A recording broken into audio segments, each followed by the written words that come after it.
I come to serve. Stardate 198710.12, also known as October 12, 1987, Star Trek: The Next Generation, Code of Honor.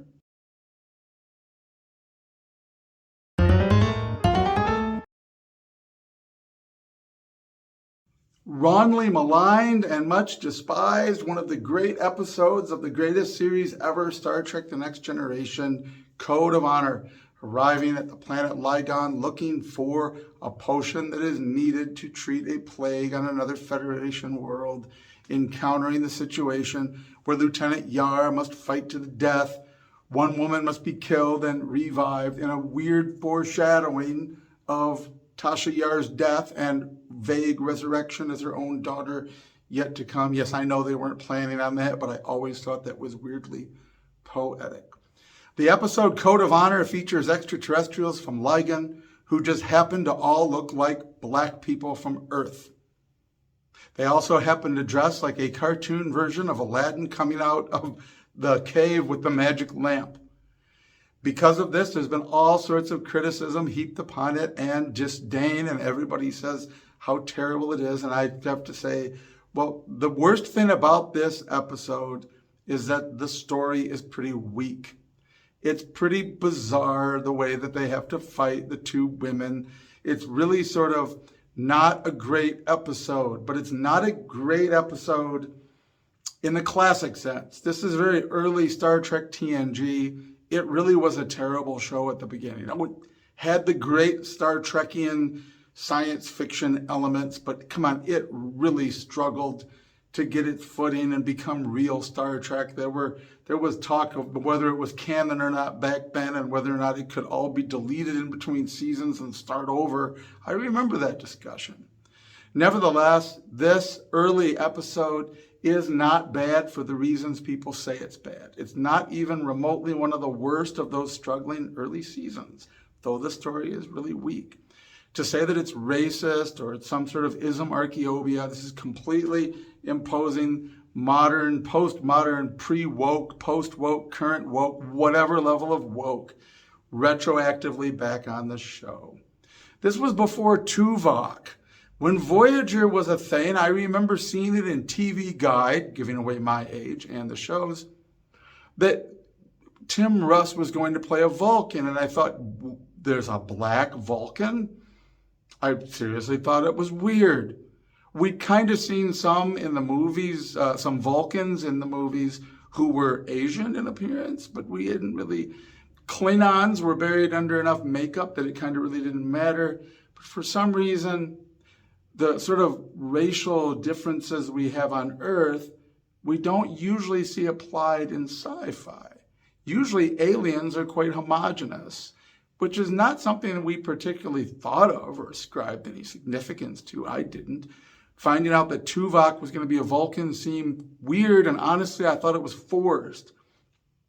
But he did such an excellent job in the role that we quickly forgot about that. It was not the big deal that crazy communists now would pretend that it is or was, or that it was back then. It was just an oddity, like, oh, wow, we're here.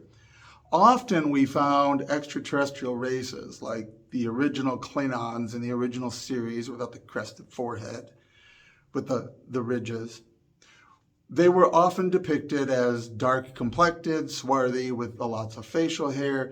These were things that were not meant. They were sort of meant to make them seem Eastern, communist, Soviet at that time, until the Klingons morphed into more of a warrior barbarian thing after the motion picture and going forward.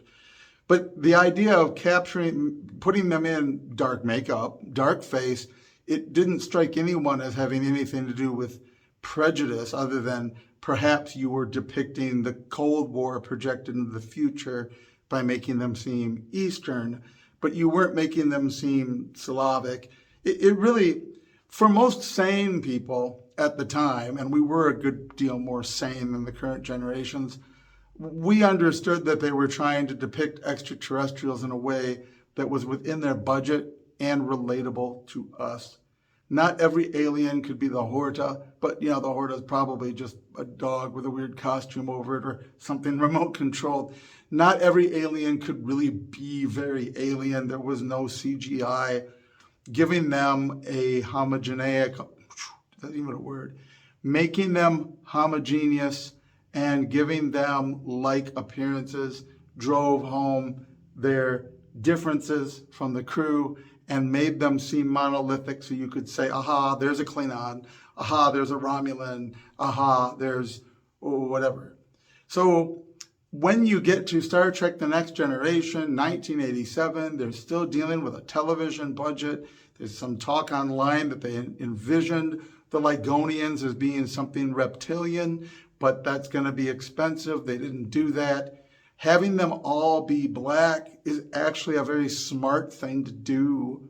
Special effects wise, given the way that shows up until then and at that time were dealing with alien humanoids, to have them all be of a type, to have them all match one another, to drive home that this culture is that. Why should all Vulcans be white with pointed ears? There was no reason for that, which is why we got Tuvok. If it didn't happen on Earth, why would it happen on Vulcan?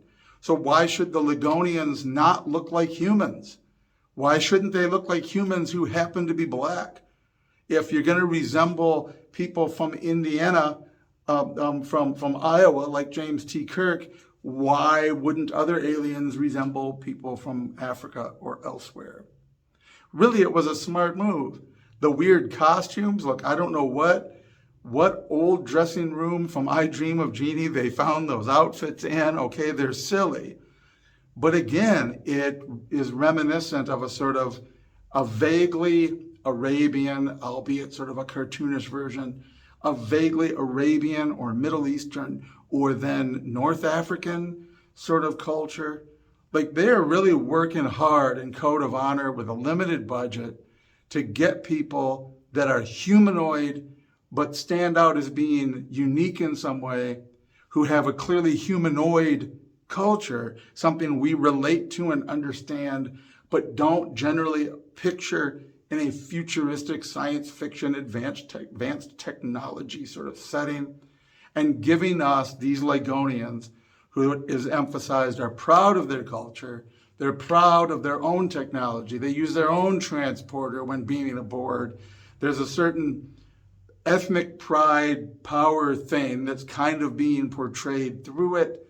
And so with the best of intentions, you get all this in a script that is not a very good story. But it's not a very good story because it's not a very good story.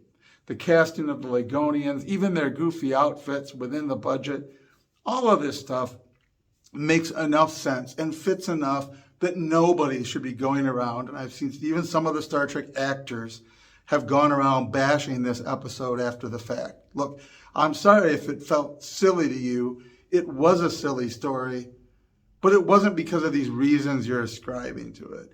If you're looking at an attempt to depict an alien culture and all you can see is your own neighborhood growing up or people you've heard about on TV and to be offended, then you're an oversensitive wuss. You're woke in the current aspect, meaning of that term, where they're the most racist, prejudiced, bigoted people ever, who literally look at the entire universe and everything they watch, everything they read, everything they see must be interpreted by gender, identity, and color, and everything has to be judged that way.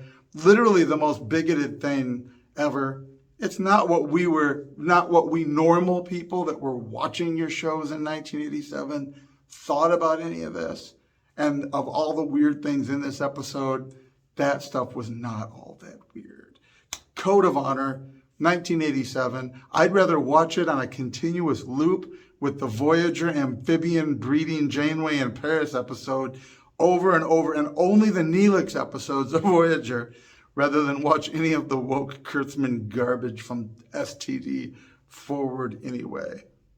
Anyway, peace and long life. Code of Honor. Let me know what you think.